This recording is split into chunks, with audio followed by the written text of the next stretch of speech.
अमरावती जिल्ह्यातील दर्यापूर शहरातून एक धक्कादायक बातमी समोर येत आहे। जुन्या वादातून एका तरुणावर चाकू, तलवार आणि दगडांनी जीवघेणा हल्ला करण्यात आला। ही घटना शहराच्या मुख्य चौकात गणपती विसर्जन मिरवणूक सुरू असताना घडली। या हल्ल्यात जखमी झालेल्या तरुणाची प्रकृती चिंताजनक आहे।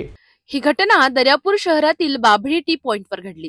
पीडित तरुणाचे नाव रजत जाधव असून तो त्याच्या मित्रांसोबत गप्पा मारत असताना अचानक दोन हल्लेखोरांनी त्याच्यावर हल्ला चढवला। हल्लेखोरांनी सुरुवातीला त्याच्यावर चाकू आणि तलवारीने वार केले आणि त्यानंतर दगडानेही मारहाण केली। या घटनेमुळे शहरात काही काळ तणावाचे वातावरण निर्माण झाले होते।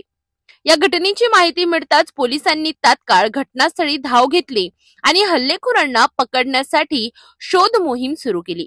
पोलिसांनी या प्रकरणी 2 आरोपींना ताब्यात घेतले असून त्यांची चौकशी सुरू केली आहे। हल्ल्यात गंभीर जखमी झालेल्या रजत जाधव यांना तात्काळ उपचारासाठी अमरावती येथील रुग्णालयात दाखल करण्यात आले। मात्र प्रकृती अधिकच चिंताजनक असल्याने त्यांना पुढील उपचारासाठी अकोला येथे हलविण्यात आले। ही घटना जुन्या वैमनस्यातून घडली असा प्राथमिक अंदाज पोलिसांनी व्यक्त केलाय। दर्यापूर सारख्या शांत शहरात गणपती विसर्जन मिरवणुकीसारख्या मोठ्या कार्यक्रमात घडलेल्या या घटनेमुळे कायदा आणि सुव्यवस्थेवर प्रश्नचिन्ह निर्माण झाले आहेत।